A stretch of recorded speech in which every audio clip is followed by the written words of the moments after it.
monitoring and oversight. What is good information? So this is a little cartoon that I thought was fun to look at. So this is, think of this guy with the kind of flat, bumpy head here as the staff member at the university who's doing a presentation to you as the board members. And he's saying, in order to make an informed decision, you would need to know as much as I know. That's impossible. So instead, by mutual implied agreement, I don't know how you get to mutual implied agreement, but by mutual implied agreement, I will feed you some lies that point you to the right decision. If we don't upgrade our servers, a herd of trolls will attack headquarters. And the board members say, no trolls, no trolls. So this is kind of the no trolls approach to information sharing. And I guess it's a good place to start just to say to all of you, what's your board's process for decision making? Think process. What's the process you engage in with your fellow board members, with your president or chancellor, with whoever else you need to engage in to reach decisions? And too often I think there's not enough thought given to how a board and its CEO construct a decision methodology. I mean, you engage in one each time you have to make a decision, and the bigger and more important the decision, the more complicated the methodology sometimes is. But giving conscious attention to that can be, I think, a very useful thing to avoid this no trolls approach. So I hope we can think a little bit about that, talk a little bit about how best to do that in this session. And I think some of the elements there that are really important is, do you, as trustees, help your CEO, president, frame the question, decide what facts you need to answer the question, and then ensure that you have several options to choose among to decide the best answer for the institution or system? And I think framing the question is very often the most important part of that, because you know how busy your presidents and chancellors are and their senior staffs. Very often they're caught up with a million things. They don't have adequate time to think through as wide a cut of the landscape as they might like, as you might like. And being from the outside, you can come in and say, well, yeah, we're focused on this, but let's pull that camera back and look at a little broader lens, or let's narrow it down if you want to frame it more tightly. So thinking in those terms, I think, is important. Let me go on to another quote from our consequential boards. And this is about information and numbers in particular. The current accounting system for higher education is opaque, and the sector does not have agreed upon protocols for defining cost centers, including distinguishing between costs and revenues, passing unit costs by level of instruction, parsing unit costs by level of instruction and discipline, and assigning overhead costs. Now, individual institutions may have good systems, good definitions for doing that. Systems, offices may have good definitions for doing that for the institutions within their system. But industry-wide, there's still a lot of variance that can make it hard to explain and justify ourselves to the outside world, hard to do genuine peer comparisons across institutions, across systems. In the last 3 months, I've been at 3 meetings called by 3 different organizations talking about the financial model for higher education, especially public higher education, and how it's broken and what do we need to do to fix it. And one of the central points that was come to in each of those 3 meetings at the 3 different organizations was, we really don't have across the industry, if you want to think of it as an industry, and it is at some level, we really don't have across the industry a shared vocabulary and a shared taxonomy. So what the University of Texas at Austin describes as its instructional costs may have different components from what the University of Wisconsin-Madison describes as its instructional costs. So when you as a board member say, well, we'd like to compare instructional costs, you're really on pretty shaky grounds very, very often. So you just need to know that. And one of the things that caught my eye and ear when Mary Knight was talking about University of Texas at Austin was that thing where they try to not just have part of their funding formula based on square footage, but on predictive square footage, right? No? Is that? Yeah. Now, we don't do that in Wisconsin. So if somebody said to me and said to her, well, how do you what's your square footage cost? We'd give you numbers, but they'd be describing very different universes. So at any rate, too much board time and attention goes to perfunctory review and routine report outs at the expense of a strategic focus on cross-cutting issues and other topics that receive inadequate attention. So to have a strategic focus, you have to be clear about what you're focusing on, and what you're focusing on has to be accurate and expressed understandably without distorting oversimplification. And those, I think, are the two sides of the dilemma for you as trustees. How do you work with your president, senior staff to get information, data to you in ways that are readily graspable for people who are not in the industry and are not spending, we hope, 60 hours a week doing this, but at the same time are not so simple that it really distorts the issue that you're looking at. So you want to, I think, struggle toward that, what I'll call the sweet spot between being overwhelmed with so much data and information, so many factoids that you can't possibly sort it all out on the one hand, and on the other, what I'll call the Saudi Arabian climate conclusion. Here's what I mean by that. So you conclude that the Arabian Peninsula deserts have a moderate climate because you are given one entirely accurate, very salient fact, right? The average temperature is 50 degrees there. What they don't tell you is that the average reflects that in the daytime it climbs to 100 degrees and at night it plummets to 0 degrees. So it's not a moderate climate. But if you just looked at the data you were given, you'd say, oh yeah, 50 degrees, that's the average, and it's a moderate climate. I don't know, by the way, if that's actually true about the Saudi Arabian deserts, but so, and I thought coming to Texas with the oil industry connection, somebody here has probably been to Saudi Arabia and can tell me. I haven't, I've been to Oman, but not, which is right at the southern edge of the Arabian Peninsula. So again, avoiding the extremes, getting to that sweet spot of the right amount of information, appropriately arrayed and characterized for you to grasp the issue is where you want to try to get to it. And I can tell you honestly, again, I was chief executive in Wisconsin for almost 10 years. I don't think we ever got there.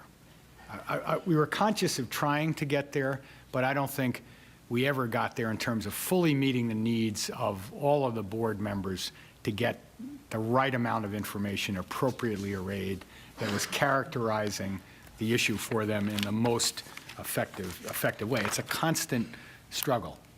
One more quote. Boards must work with institutional leadership to re-examine resource use and academic program costs to make better use of data for benchmarking performance.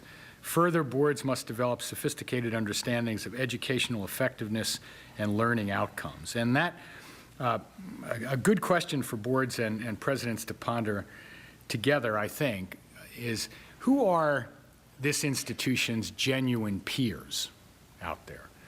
Not the aspirational peers, right? We all have aspirational peers and we want to move up and be closer to that best in class if we think of it that way. But who are our real peers in terms of our mission, our student body, the type of faculty we have, the cost per student, the instructional style, et cetera, and how can we benchmark against them in the most educationally effective way to get to our outcomes to fulfill our mission. And again, that ability to benchmark is somewhat clouded by that lack of full transparency by what institutions mean by instructional costs and other major accounting matters. So that again is from that report. So let's talk a little specifically about what you should know and why. And let's start with the why part. And I'll try to run through these very quickly. As a representative of the people of Texas, you should make sure the dollars and your institution or system are spent in an effective and efficient manner. And again, this is kind of why are you here, right, as trustees to do that. And this is kind of the prudent man or woman fiduciary responsibility to make sure those dollars are spent that way. You should be watching debt closely, not only institutional debt, but God only knows student debt. We know what a huge issue that has become nationally. It's a significant part of the discussion now and among the people who are running for president in both parties. Something that certainly is one of the reasons you're here is to watch those institutions so they don't tip into too much debt, but also to make sure your students are not having to tip into too much debt. Make sure the physical facilities are maintained and new ones are built when needed.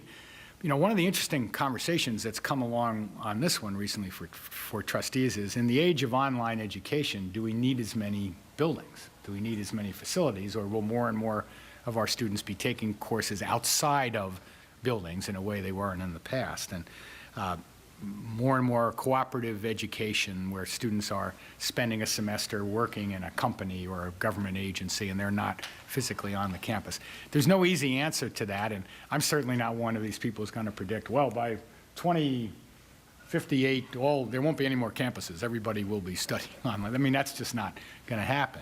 But I think it's a fair conversation to have around that. And remember, though, when you have that conversation with your senior leadership, president, chancellor, there is this thing of what I'll call co-opetition among our institutions. So we want them, especially if they're in a system, to cooperate, but we want there to be, you know, some level of competition that goads people to do better and better.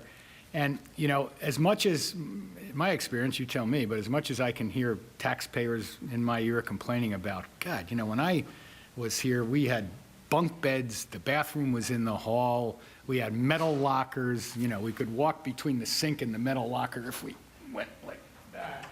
Now these kids have these suites and screens, and who's paying for all this? And then, when that same trustee comes with his or her kid, and the kid says, look at this suite, I mean, this would be great, I could have it, boom, boom, boom, boom. They're consumers in a different way. And there is, you know, is that an area where you want institutions competing or not? Well, they almost have to at some level to attract and keep students. Make sure the employees are cared for. This is a really big issue. You know, institutions are in a national or international, in some instances, talent market, right? And those of you who run businesses, same thing for many of you. And the success of your company, the success of your agency, the success of your university is in very large part due to the quality of the employees you can attract and hold, right? Attract and hold. And be aware that employees of our universities will often scrutinize every action or move you make as trustees to see how it might affect them, even when you don't intend it to affect them at all. That was never part of what you were doing. They will watch and they will react very often. Be sure the academic programs for the students are of the highest quality the institution can afford. One of the things we might want to kick around a little bit in the discussion section, it's of interest to me anyway, is this issue of, you know, how you define quality. It's relatively easy to define cost, right? But it's kind of hard to define quality. And what's the relationship between the two? What's the relationship between funding and quality? If funding goes up, does quality always go up? If funding goes down, does quality always go down? Those kinds of conversations are difficult to come to any final answers on. But I mean, I think an interesting conversation around quality that's developing now is do we mean the same thing by quality for an 18-year-old freshman who wants to come and study history at the University of Texas at Austin, live in the dorm, go to the football games, use the swimming pool and the climbing wall, be part of student government? Do we mean the same by quality higher education for that person that we do for the 38-year-old single mother who has a job, a mortgage, and needs 28 more credits to complete her baccalaureate degree so she can rise into the managerial ranks in her profession? Well, obviously, those two students are going to have pretty radically different higher ed experiences if they're both successful, they both get to their bachelor's degree. What does that say about how we define quality these days? And, you know, the default definition, especially for people in the academy, is the 18-year-old coming to the residential campus with everything to choose from. That's a quality education. Well, you know, a lot of our students now are not able, willing to do that, and what's a quality education for them is a really interesting dialogue to have. Accreditation, there are all these accreditation agencies, the regional ones and then the professional ones. You ought to know what's going on there. I think fair to say the public has a right to expect that you look at those outside agencies that come in to say whether they think your institution is delivering in a quality way. The whole completion agenda, which is really what 30 by 60 Texas is about, and you'll talk a lot about that tomorrow, something you really need to have a handle on. Be comfortable that your students are safe and live in a healthy environment. That's part of your public trust, the why of your being a trustee, and you need information on that. Boy, it seems, again, obvious and easy to say. Look at the incredible eruption around sexual assault that's gone on our campuses now, and people feeling they're not safe, and they haven't been, and we've been ignoring that. I can't tell you how many experienced presidents I respect I've talked to about that issue recently who say, I don't know how to handle this. I mean, this is really, really hard because they're caught between immense pressure from government on one hand and immense pressure from individual rights advocates very often on the other, saying, you can't assume people are guilty. I mean, it gets very, very complicated, but that's just one of those issues. Viable strategic plan, obvious. Progress toward completion on the 60/30 plan for you all here is important. Let's get to the what data should you know. This is the what side, off the why side now. So, I think we all like our decision making to be data-driven, data that's accurate and consistent. That's the way you build trust. To be good at management in any organization, you've got to have good data. And I think in higher ed, from what I've seen, we're still way behind, by and large, many corporations in terms of the data that the boards of for-profit entities get and use to make decisions. I think we need to do a lot better on that, build credibility that way. It allows you to make a quick response. We talked a little bit about crisis in the last session, based on some evidence rather than just the knee-jerk reaction when you have it. Part of it is, again, how do we get the best comparisons we have? And it gets you to be able to ask good questions and to do that framing of the questions in a way you can't unless you have good, useful data that's accurate and consistent. So I think part of a trustee's role is to work with the president and chancellor to say, how do we get to that good, useful data that's accurate and consistent on every issue? And different issues, it's different, and don't ignore the subjective, obviously, about the creation of the brand. Here are just some things that you might want to think about knowing. Compared to the peers, the cost by category per 100 students. 100 is just a round number you can look at, and category there I mean lower division undergraduate, upper division undergraduate, master's level, doctoral level. Compared to peers' administrative staffing per 100 FTE students. Another good thing to know. And a basic question to ask is, well, who counts as an administrator at this institution? I can tell you the way the state of Wisconsin counts it is everybody who's not a faculty member or everybody who's not an instructional person on the campus. So we have some instructional academic staff who really function as non-tenure track faculty. So in Wisconsin world, when people say, look at your administrative costs, that includes people like academic advisors. It includes people like counselors, psychologists in the counseling center. It includes people like the campus police, our administrators in this definition. It includes people like the groundskeepers. It includes people like the physical plant employees. They're counted as administration. And the problem we have there is a communications one then, because some politicians will say, look at all these bloated administrative costs you have. And people think of, the Dilbert guy, pushing a pencil in some cubicle somewhere, shuffling paper. But some of the people who are counted as administrators are just vital to the health and safety and success of our students. And we need to tell that story.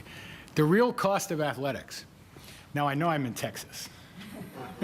So we don't have time to go into that, but that again I think is, one of the things I often got from our folks in the athletic department was, well, we cover our costs. You don't need to worry about us. We're a profit center for the university. said, well, let's see, did the state put any money into the expansion of the stadium? Who pays for the heat and light? The basketball arena. You know, it's more complicated than it would appear. And one of the things I did as president, which is I think worked out well, and we did it in a collegiate way with the athletic folks on our Division I campuses, was to say, let's have, and this happened, by the way, after Penn State, because my board started, the catastrophe there started to say, oh my God, what do we know or not know about athletics at the University of Wisconsin? So we developed a little practice where we now have, for our Division I campuses, we have the chancellor of the campus and the athletic director of that campus come together once a year before the Board of Regents in public session. And before that, they answer a whole set of questions that we've prepared in a questionnaire about their finances and their standards and whether they've had any NCAA violations in the last year and how they've fixed them. And we have a public discussion about that every year. I think a healthy practice. Compared to peers, the staffing ratio per 100 FTE students by institutional category, and by institutional category there, you're recognizing the difference among a community college staffing ratio, a master's level campus staffing ratio, an R1 research university ratio, those kinds of institutional differences. Income from tuition and fees, that can lead to a conversation I think boards need to have periodically about what's our tuition philosophy. And I think you need to have the conversation about what's the tuition philosophy before you say, well, what should the policy be? The policy needs to reflect what your philosophy is, and that kind of data can help you get there. Average salaries, faculty and staff, that's the talent market thing again. Living within budget categories for spending, debt load, reserves. We had a very interesting flare-up in Wisconsin over reserves. They thought, folks in the legislature thought we were carrying way too many reserves. And then when we had a $250 million cut right after I left, and campuses said, oh my God, we're going to have to stop doing this, stop doing that. And the reaction was, well, can't you cover it with your reserves? You got to say, remember you told us to spend down those reserves. So that's, what the right level of reserves to have in a public institution is probably something you all with your leaders ought to be talking to the legislature, the governor about. And we went so far as to come up with a policy on what they should be, which is pretty low. In my opinion, but we were under a lot of pressure to keep it low when we came up with it. Audit reports, and again, Mark, I think talk about that. Really, really important to know and pay attention to, especially in a public entity. Economic development is, we're increasingly being looked in an international knowledge economy to be part of the economic engine for the state and the nation. Our colleges are, in a way we really weren't that much in eras gone by. So knowing something about that's important.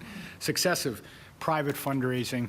Boy, when I started at the University of Wisconsin almost 20 years ago now, the master's level comprehensive institutions, the chancellors there really weren't doing a whole lot of private fundraising. It wasn't a major job in their portfolio.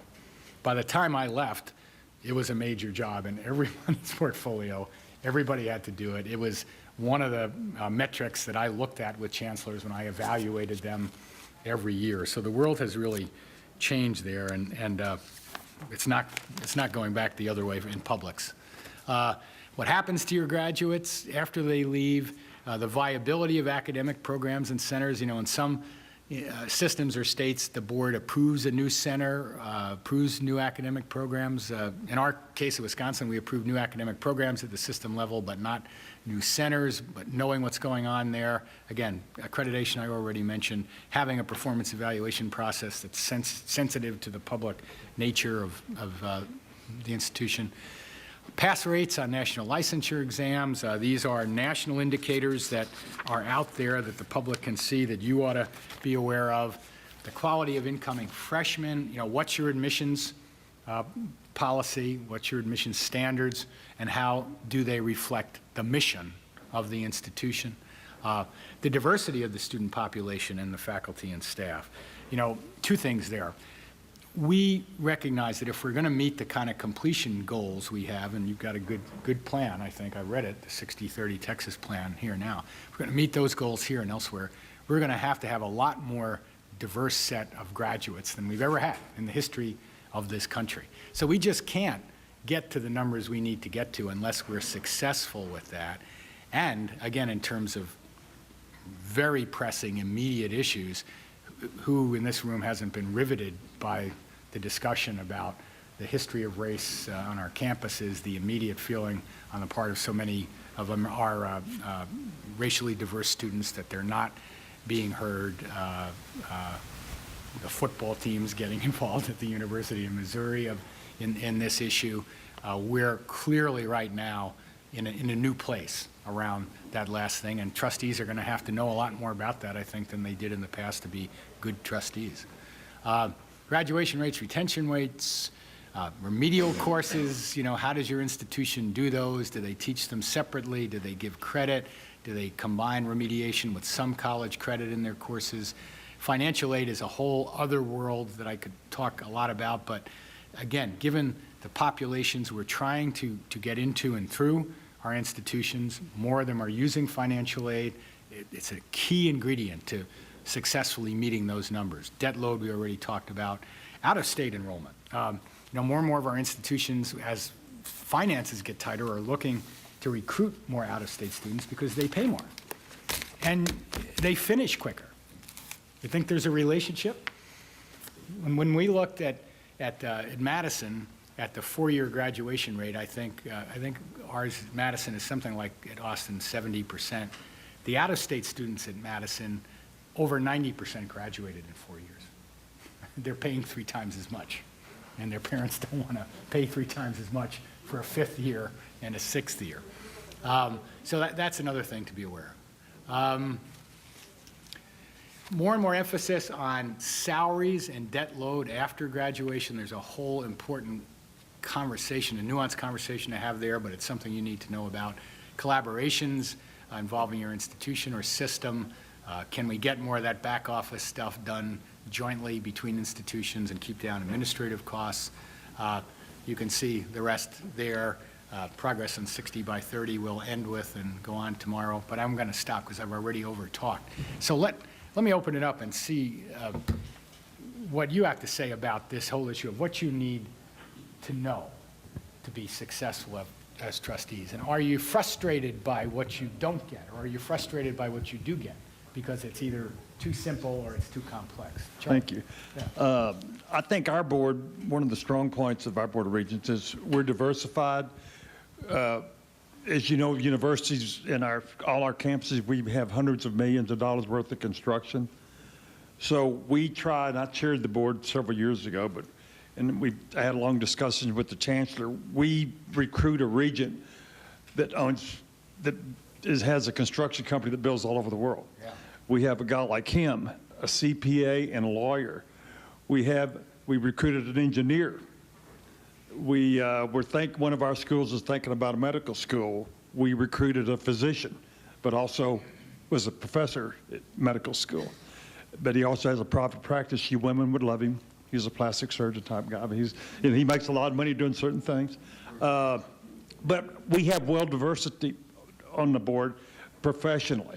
And the business people on the board, I think if you're successful, and I think you're a business guy, I could tell by your question,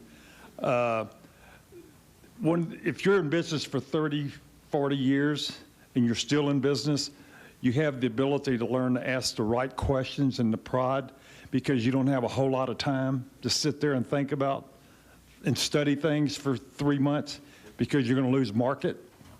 So you train yourself to ask the correct questions and the right questions, and that's what we think we do with our university presidents and whatever, because we have so many different specialists on our Board of Regents. Yeah.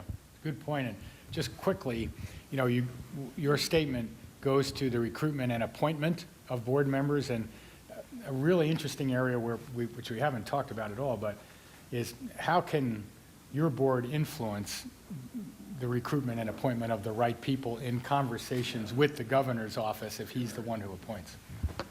I think we get that through networking. We know you're out all the time. Like the governor's office called me 2 months ago and said, we need more female and minorities out of San Antonio. Could you please provide me with a list of the leaders in your community or in Texas that you know that we can, it may take us 2 years to get to them or appoint them, but we want to build a database of these successful people with different skills. Yeah. Well, good for them. And you may know that that does not happen everywhere. There are plenty of places where the governor says, boom, boom, boom, boom, you're on, good luck, and with no consultation of any kind. So that's good. That's good to hear. Other questions about data, information, understanding? Do you feel when you have a major issue come before you that most of the time you're getting the information you need to make a good decision? Those of you who've been around for a little while, again, I know some of you are relatively new, but have other experience on other boards. Or are we in the academy not really giving you what you need too often to make those good decisions? Yeah. My comment on that is, thank you. She's going to keep me in trouble. My comment on that is coming from you'd say the business background versus the academic background. Maybe there's a difference in terminology, in a way of looking at things, as he was pointing out. But my frustration would be, or the question I would have for you, why don't we have a better uniformity around what the financial metrics should be, and an easier way to explain them, because we see so many things bundled, and all I do, I'm not a lawyer, but I hang around enough of them that I know this. Half the time when I ask a question, I already know the answer. So the best way for someone to frustrate me is not give me the answer right away, because then I'm going to start digging. Yeah. Because now you say if you're not coming out with it real quick, something's wrong, or you're trying to see if I'll get tired. And there are some folks that think that they can wait you out, Right. and that you're aboard, but you're going to go away eventually, and we'll just wait you out. Right.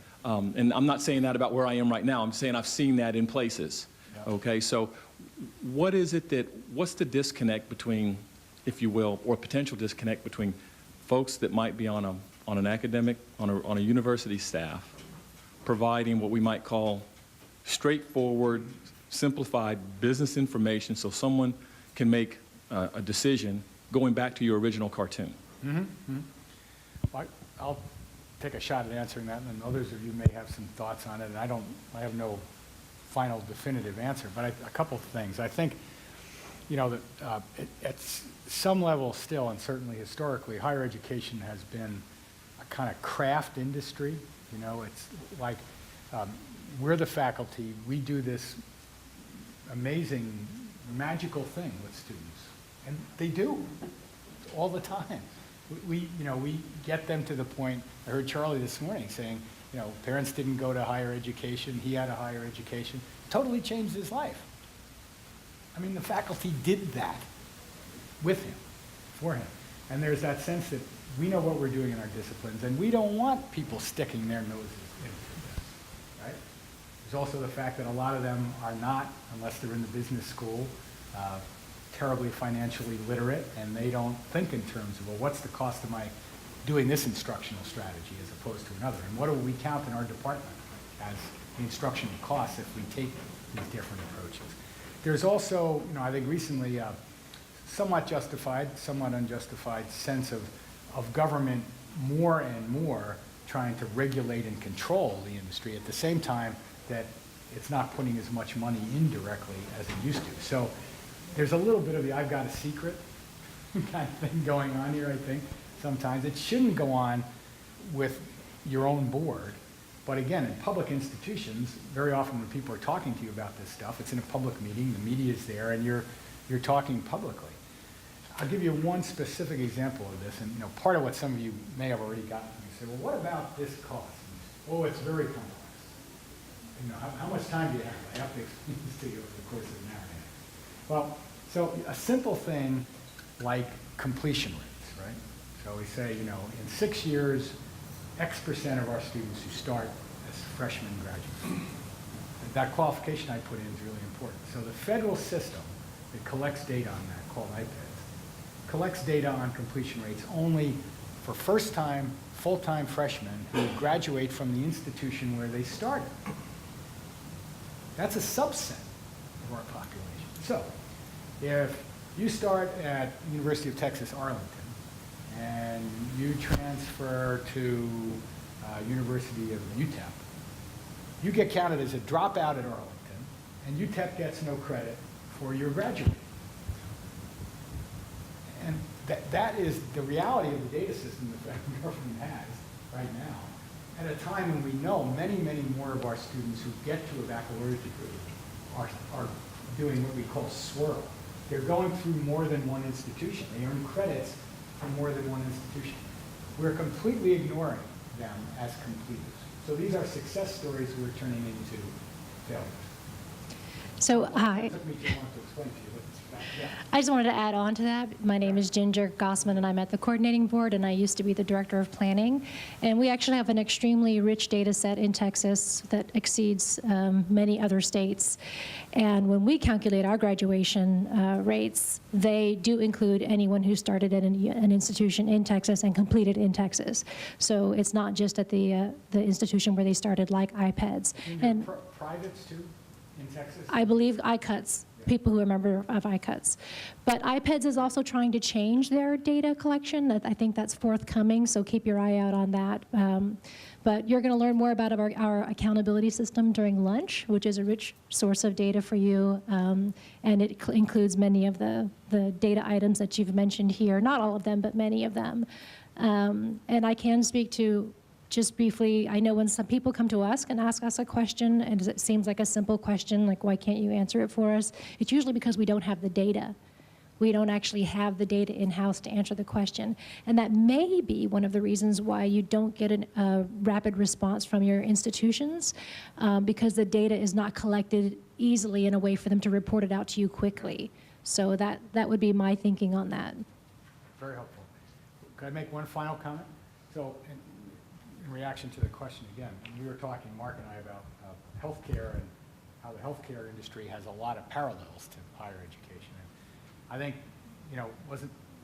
this is still an issue in healthcare, much less so than it used to be, but docs didn't want to worry about cost, right? It was like, I'm the physician, I'm going to do the best for my patient, and if that means I assign or have this person take every test that's been known in the Western world because he had a cold from Tuesday to Thursday, I'm going to do it.